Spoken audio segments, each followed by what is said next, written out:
So the Koch brothers, right? So they're giving money to these. So they're the big donors. They're giving the money because they want them to implement. They want them to rig the system, the tax system, the regulatory system, so they can make more money, right? The Koch brothers, who already have more money than everybody. How much money do they want? Are they saving up for a 10-speed? Why do they need how much? You know what I mean? It's like, at what point is this game stop for you? What are you saving up for? What are you trying? How much money are you trying? What does it get you? Because they say they've done studies, and money stops creating happiness at $75,000. That over $75,000, no matter how much more money you make, that's the number. $75,000. That's where the money stops making you happy. So I don't understand, like... Well, the Koch brothers just slightly misinterpreted. They thought they meant $75 billion. And they're Also, only at it's about science $40 that billion said that, which is the problem.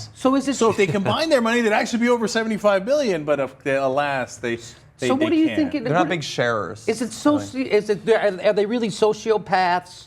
Or is it like trading places where it's all just a game to them? It's probably. Is it that? Or It's also, look, I assume if you're a billionaire and you're one of the richest people in the world, you look at that list of other billionaires and you think, well, I have a lot of money, but there's someone with $5 billion more. Wouldn't I like to be in the top 10 or the top 5? Or they think that they genuinely believe that what they're doing and the regulations they're fighting against and the tax policy they're pushing for is actually a good thing. They could think that they're being philanthropic by trying to create a better America. They're just wrong, but they could think it. Well, John's absolutely right. All I can do is elaborate on those 2 points just a tiny bit. One is, those guys are super, super competitive. They're not going to turn it off. The minute they're in a room, they want to be number one in that room. And right now they're in a room filled with people with more than $10 billion. But they're not at the top. They're never. And even if they were at the top, they wouldn't be satisfied then. And win. That's partly how they got there. Ruthless, relentless, etc. Right? And then, second of all, they internalize. Nobody wakes up in the morning and says, I am evil. I will now crush my workers, make sure they get paid less money. Mm-hmm. I want to make sure that I can pollute in all the rivers in Arkansas and Kansas and all the places that I have factories, because a little bit more cancer will help those guys out. Then I'll laugh as I give money to cancer research. That'll be a stitch. No, of course, in order to do the things that they do, they have to believe that they're the good guys. So they wake up in the morning thinking, I'm for the freedom agenda. Yes. Right? And I need to help the American people by giving them freedom through me having less taxes. Yeah. I think they see themselves as patriots. And all the language that goes with that belongs to the right. Everything on the left is un-American or unpatriotic.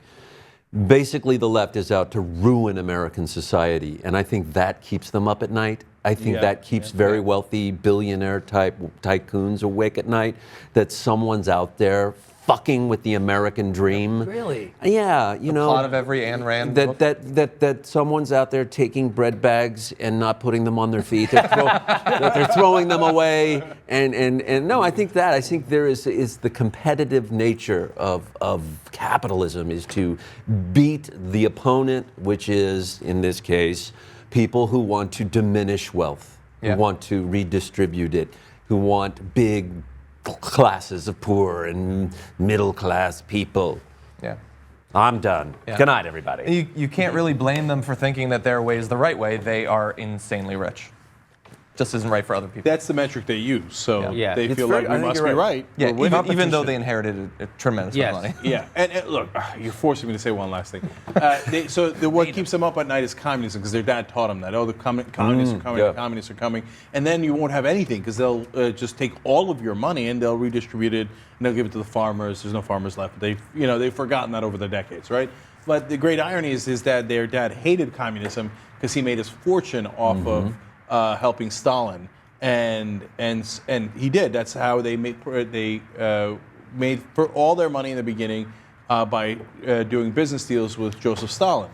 So that burrowed deep inside their dad, Fred Koch, and so that's why he was a John Birch Society guy. He was a super right winger.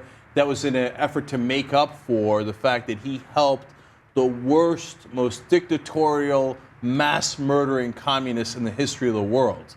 And so they've been trying to make up for it now for the last 80 years.